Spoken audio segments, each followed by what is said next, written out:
Welcome to PAATH History.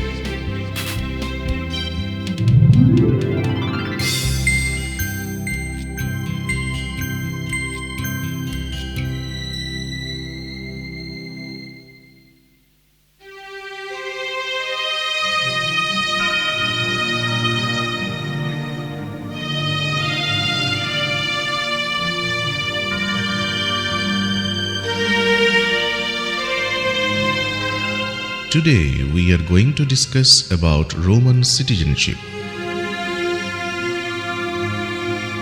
The Roman conception of citizenship should not be thought of as something fixed or static. The three tribes of the Comitia Curiata reflected the early social and political organization of the Romans. Of course, class differentiation and the rise of a well-organized state had modified this organization by introducing clear-cut class distinctions within the tribes and curiae. The most obvious division was between the patricians and the plebeians. Despite these class distinctions, citizenship rights at the beginning of the Republic extended to all male adults of the communities settled in Rome. The Romans preferred to extend citizenship to the communities which it subdued during its expansion in Latium. It was impossible for them to reduce neighboring communities which lived in the neighborhood of the city to defend itself against raids by Etruscans, Oscans, Umbrians, and Volscians.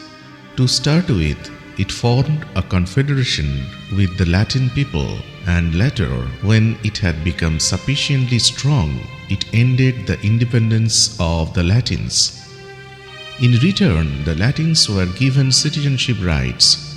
This made them a formal part of the Roman state.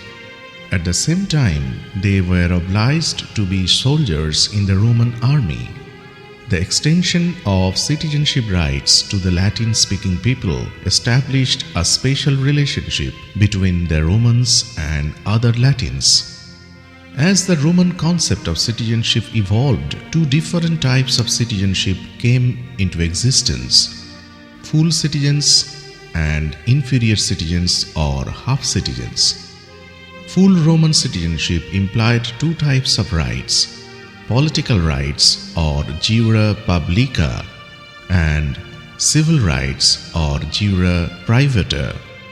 The political rights of citizenship gave a citizen the right to participate and vote in the assembly. These rights entitled him to be elected to various public offices subject to certain qualifications. Civil rights pertained to marriage, inheritance, ownership of property, and enforcement of contractual obligations. Roman law only recognized the validity of marriages between citizens. It meant that marriages among citizens and non-citizens, unless they had been explicitly sanctioned by the state, would not give the offspring born of such marriages the rights of citizenship and inheritance. Only citizens possessed the right to a Roman marriage called connubium. Marriages with connubium allowed the children to have rights of citizenship and to inherit property. The question of inheritance was important because it was linked to ownership. The civil rights of citizens allowed them to have full ownership rights, which included the right to sell and inherit property. Roman law clearly distinguished between possession and ownership or dominium of property. Further, civil rights included commercium or the right to enter into contracts with other citizens and to have such contracts enforced in a court of law. Thus, jura privata automatically conferred connubium, commercium, and dominium on a citizen. Inferior citizens only had civil rights. Initially, when citizenship rights were given to the Latins, only civil rights were intended. The unique association between the Romans and other Latins gave rise to a special prerogative called jus lati or Latin right, which indicated the right of the Latins to enjoy Roman jure privata. Subsequently, some sections of Latin communities outside Rome were given political rights as well, making them full citizens. This arrangement was extended to some Italian states when Rome brought most of central Italy under its control. If a state was permitted to have an autonomous local government under the overall supervision of Rome, it was referred to as a municipium.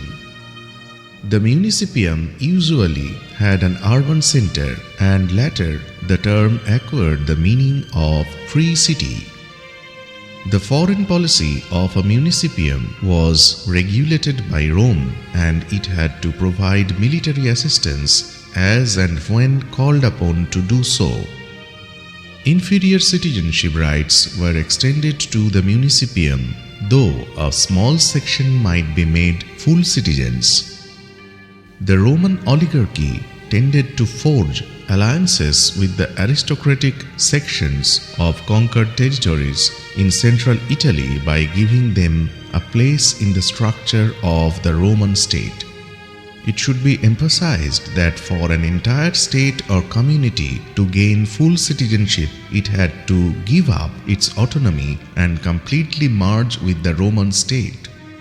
In terms of citizenship rights, jus lati and municipium denoted basically the same thing, that is, inferior citizenship rights.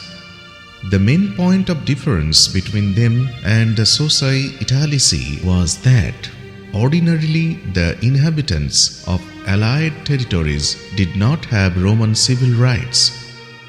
Technically, the socii italici stood outside the Roman state, while the Latins and the municipia were an integral part of the Roman state.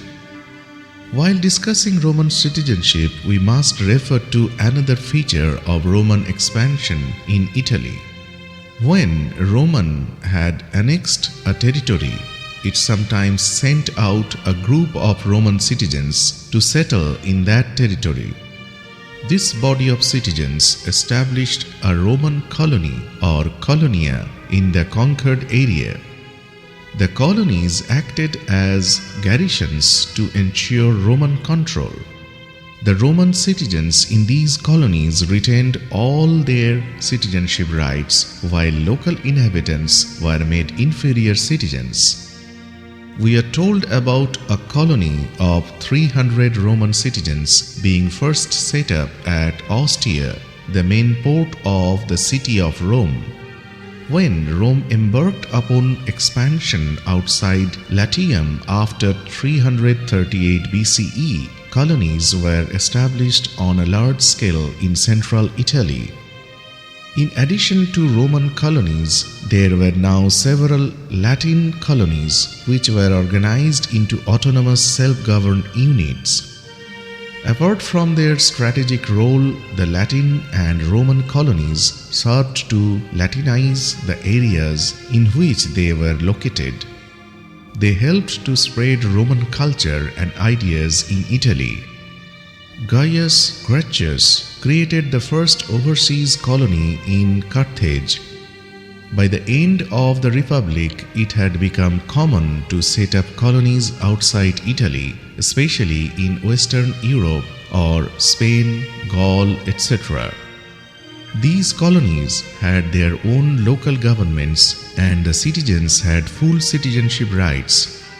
Their political rights were, however, a mere formality, since they could regularly travel to Rome to participate in the assembly. In latter years, inhabitants from these colonies rose to high positions in the Roman state. It can be seen that the grant of citizenship rights always had a political military objective. As long as the Italian allies were left free to manage their internal affairs and the provisions of the treaties, particularly provisions regarding military assistance, were respected by Rome, the Soci did not mind being denied citizenship rights. The mounting military burden combined with loss of autonomy made them demand citizenship rights. When the Senate rejected the demand, the Allies joined hands to fight against Rome. This was the background to the social war. In 90 BCE, Rome granted full citizenship to all Allied territories in Italy south of the river Po. It has been commented that in terms of political rights, the extension of citizenship to all free inhabitants of Italy bearing the Cisalpine region had very little meaning except for the elites who got limited access to political power.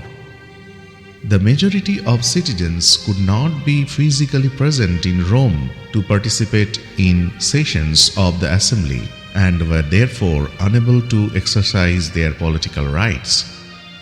The proceedings of these assemblies were totally dominated by the urban proletarian mobs residing in the city of Rome. This is the end of our today's discussion. Subscribe our YouTube channel, like our video and comment. Listen to our podcast episodes. Follow our official Facebook page, Twitter handle and Instagram. For any query, feel free to mail us. For details, see the description.